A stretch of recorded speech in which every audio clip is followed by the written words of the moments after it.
Chýbajúca pomoc štátu pre samosprávy sa dotkla aj športových zariadení. V Spišskej Novej Vsi v nich prijali preto nové úsporné opatrenia. S úspornými opatreniami začali od začiatku nového roka vo všetkých športových zariadeniach. V polovici januára pristúpili k demontáži tenisovej nafukovacej haly, čím na jej prevádzke ušetrili do 10 000 eur mesačne.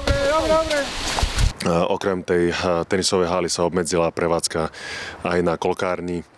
Čiže to je ďalšia prevádzka, ktorá sa výrazne zredukovala. Na ostatných športoviskách sa taktiež pristúpilo k opatreniam, to znamená, že sa i hneď zastavila akákoľvek údržba plánovaná, znížila sa teplota, aby sme šetrili samozrejme na teple a na plyne. Taktiež sa hospodárne rieši, čo sa týka osvetlenia. Všetci naši zamestnanci sú o tom informovaní, čiže to sa dodržiava a už vidíme aj tie výsledky na januárových spotrebách. Týmito opatreniami tak vo všetkých športových zariadeniach ušetrili priemerne 15% energie. Medzi obyvateľmi Spišskej Novej Vsi kolovali nepravdivé informácie o zatváraní krytej plavárne a sauny. Tie ostávajú pre verejnosť otvorené, avšak za vstup na plaváreň i do sauny si ľudia mierne priplatia. Konkrétne na krytej plavárni sa zvýši z 5 eur na 6 eur a pri saune z 5 eur na 7 eur. Bohužiaľ, ale je to situácia taká, ktorá nám iné riešenie zatiaľ nedovoľuje, aj kvôli tomu, aby sme nemuseli samozrejme obmedzovať ten chod prevádzky.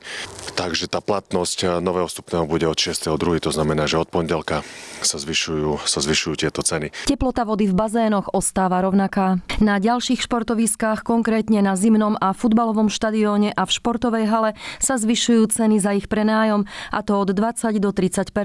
Taktiež pristupujeme k zvyšovaniu cien pre nájomcov, tak aby sme si v podstate aj sami dokázali zarobiť viac, aby sme tu ten veľký rast cien energií, ten veľký výpadok v našich príjmoch dokázali vykompenzovať. Pozitívnou správou pre STEZ je, že deklarované januárove ceny za teplo sú podstatne nižšie ako v decembri. Namiesto 250% to bude 150% nárast.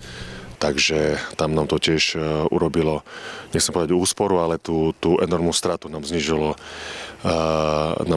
na trošku menej. A pevne veríme, že aj vláda s tou deklarovanou schémou kompenzácie príde čo najskôr, aby sme sa dokázali uchádzať aj my o tieto peniaze. Aktuálne informácie budú zase ku marcu, že ako ďalej.